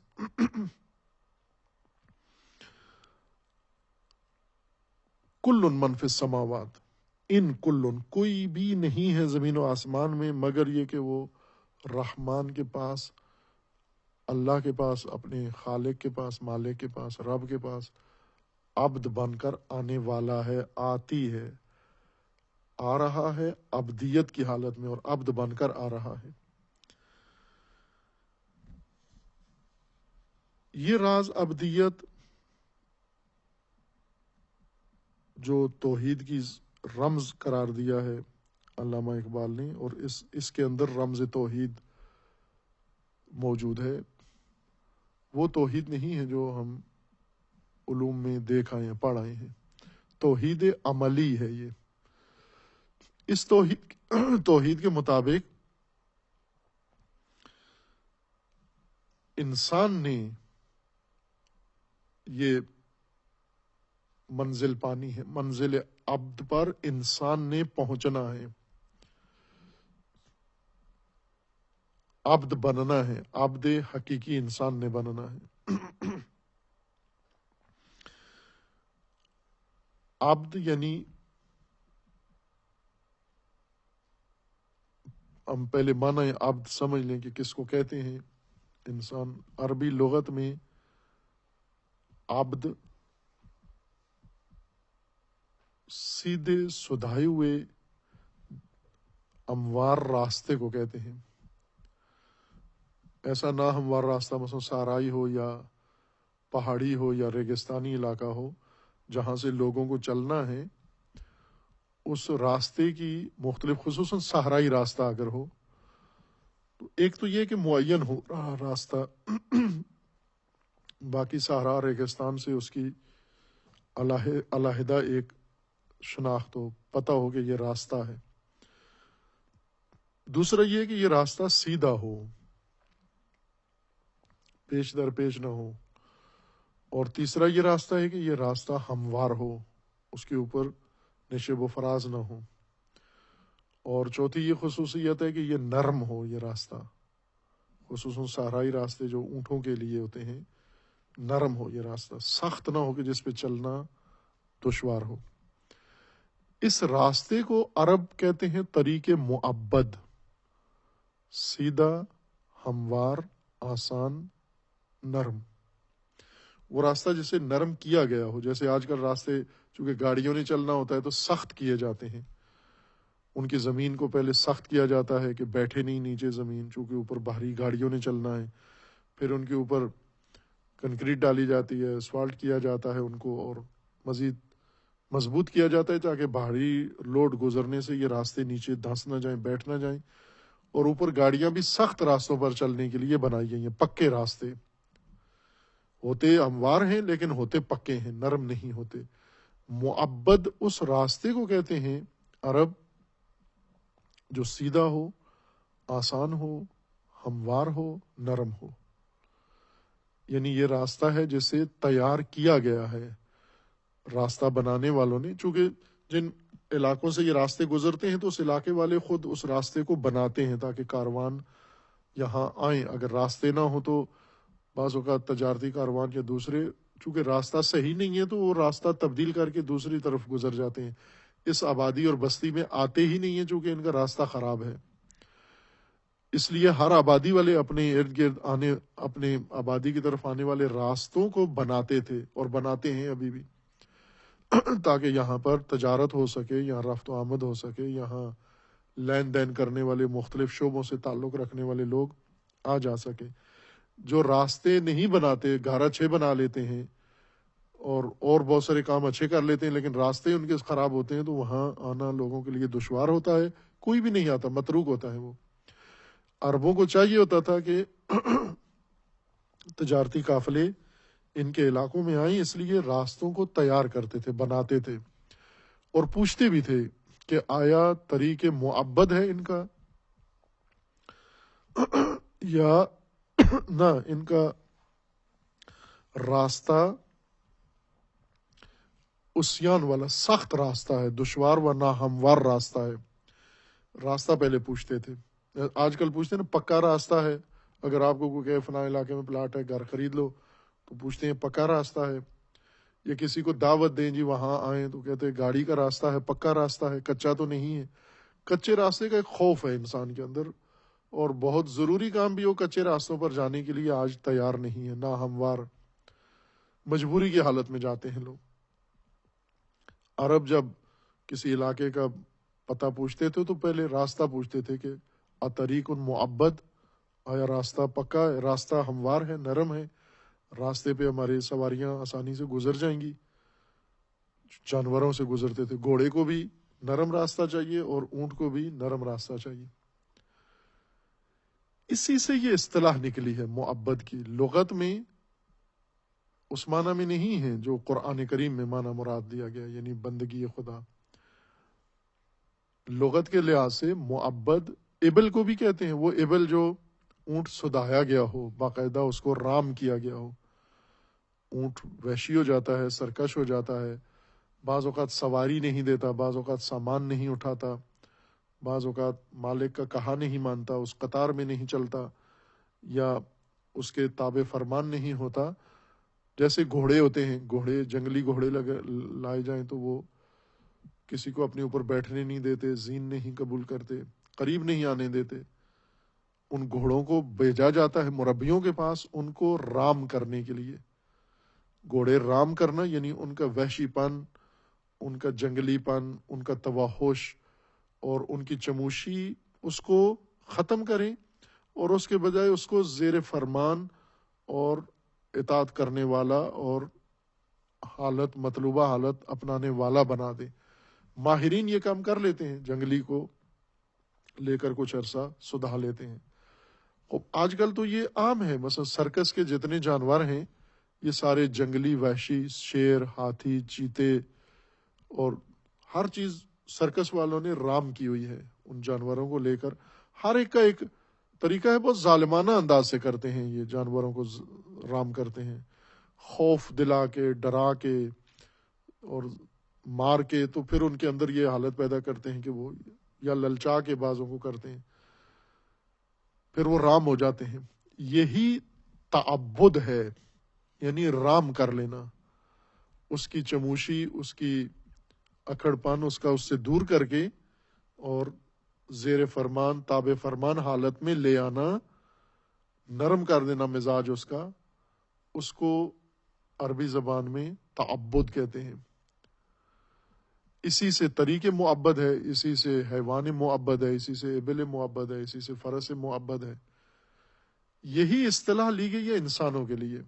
انسان کو اپنے مزاج کے لحاظ سے بہت ساری اس کے اندر عناصر ہیں، جس طرح قرآن کریم میں ہے کہ فسق و فجور اس کی طبیعت کے اندر، ذات کے اندر موجود ہے، پیدائش میں آ گیا ہے۔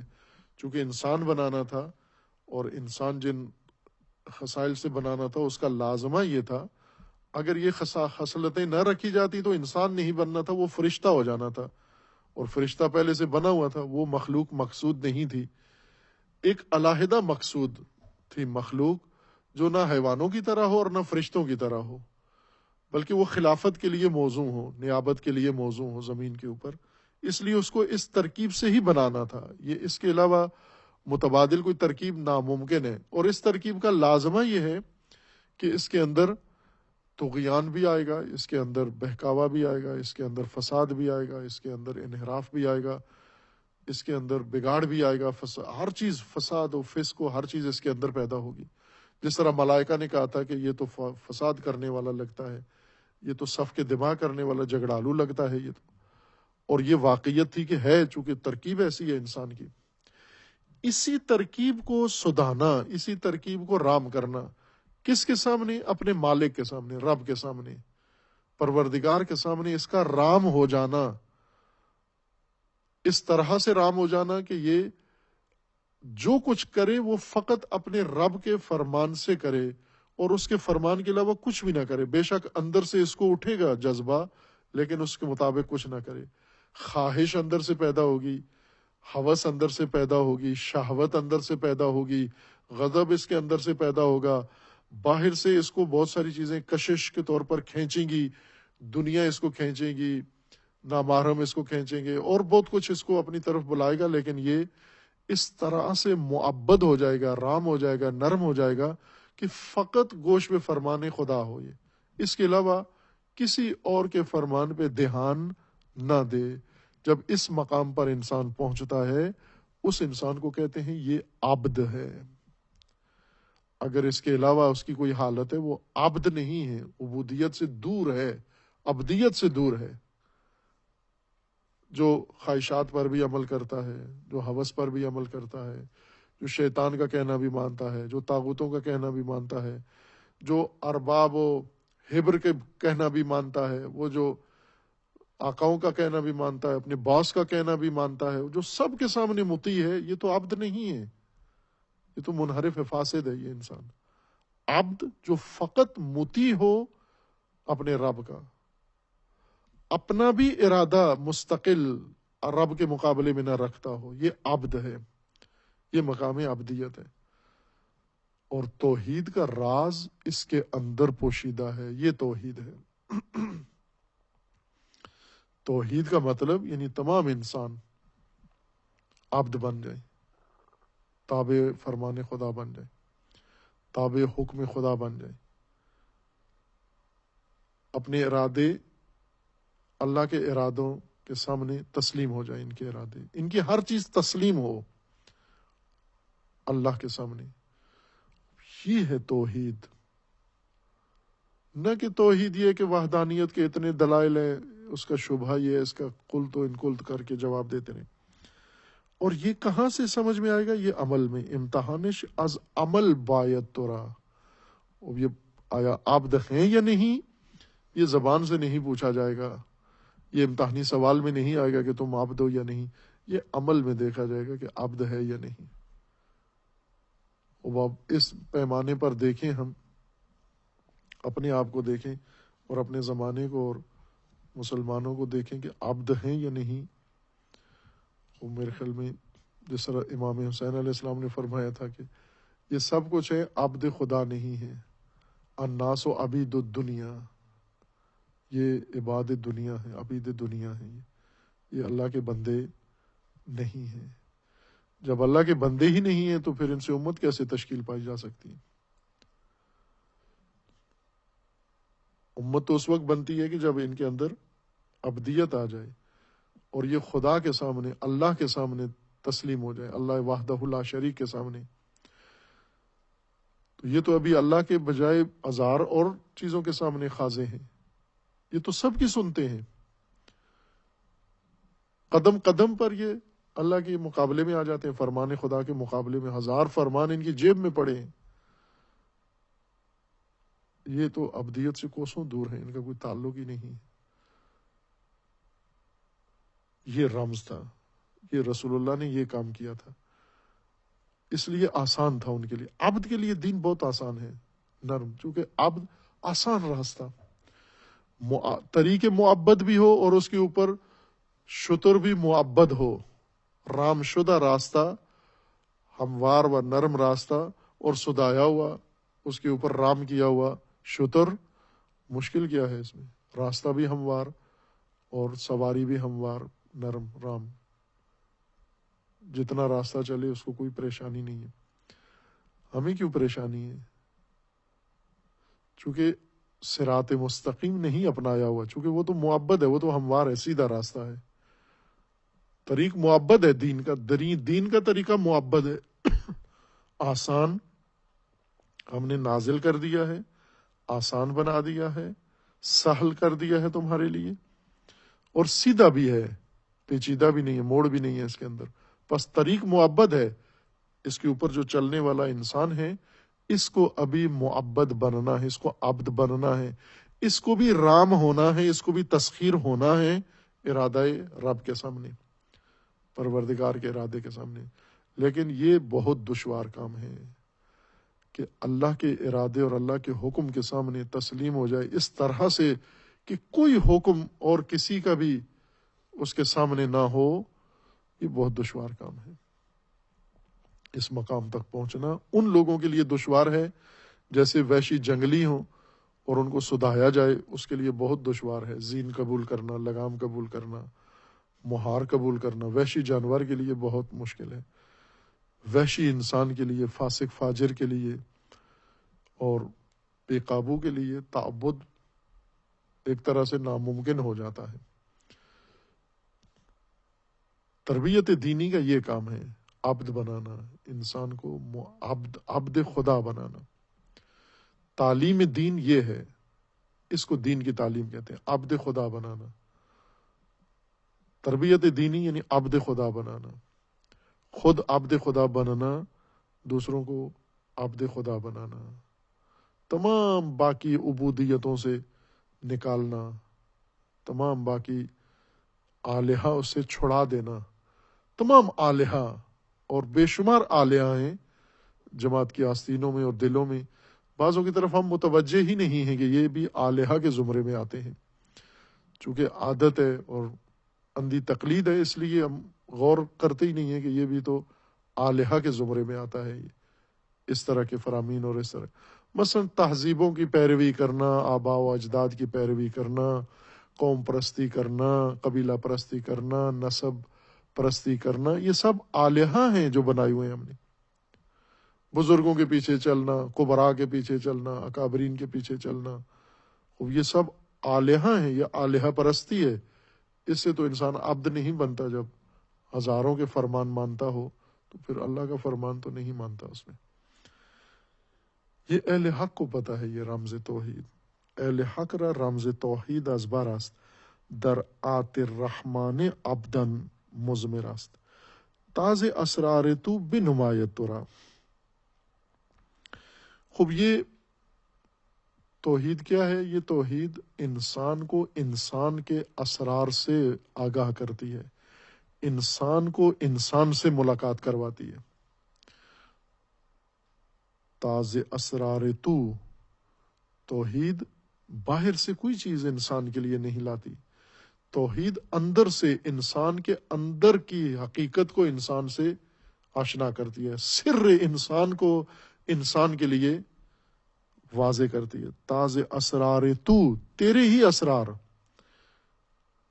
بنمایت تورا، تجھے ہی دکھا دیں، تیرے اسرار تجھے دکھا دیں۔ امتحانش از عمل بایت تورا، اور اس کا امتحان توحید کا عمل ہے۔ یہ عمل کا میدان ہے، توحید عمل کا میدان ہے۔ وہ اب تفاوت دیکھ لیں، فرق توحید کا وہ کہاں اور یہ کہاں۔ توحید عمل کا میدان ہے، نہ نظر کا نہ فکر کا، عمل کا میدان ہے۔ اگر عمل تقاضا کرتا ہے فکر و نظر کا، پھر اس میں فکر و نظر بھی ہے، لیکن عمل کی خاطر ہے، اس لیے فکر و نظر ہے چونکہ عمل کا تقاضا پورا اس سے ہوتا ہے۔ اگر عمل کا تقاضا نہ ہو فکر و نظر، تو پھر فکر و نظر سرے سے توحید سے کوئی تعلق نہیں ہے اس کا۔ لیکن عمل کا تقاضا ہے کہ فکر و نظر ہو پہلے، تاکہ عمل میں آ سکے توحید، اور انسان توحید پر عمل پیرا ہو، توحید پر عمل پیرا ہو۔ یہ راز کھلنا اہم ہے، توحید پر عمل پیرا ہونا کس کو کہتے ہیں؟ وہ توحید تو اللہ کو ایک ماننا ہے، اس پر عمل کیسے کریں ہم، یہ اہم ہے۔ اصل تشکیل امت کے لیے جو توحید جس کی رکنیت حاصل ہے، وہ علم کلام کی توحید نہیں ہے، وہ امت شکن توحید ہے۔ آپ خود دیکھ لیں، تکفیریت کون کر رہا ہے؟ جنہوں نے توحید درس پڑھا ہے۔ اتنے موحد ہو گئے ہیں کہ ہر مسلمان کافر نظر آتا ہے ان کو۔ اگر ادھر توحید پڑھو گے تو ہر شخص کافر نظر آتا ہے تمہیں۔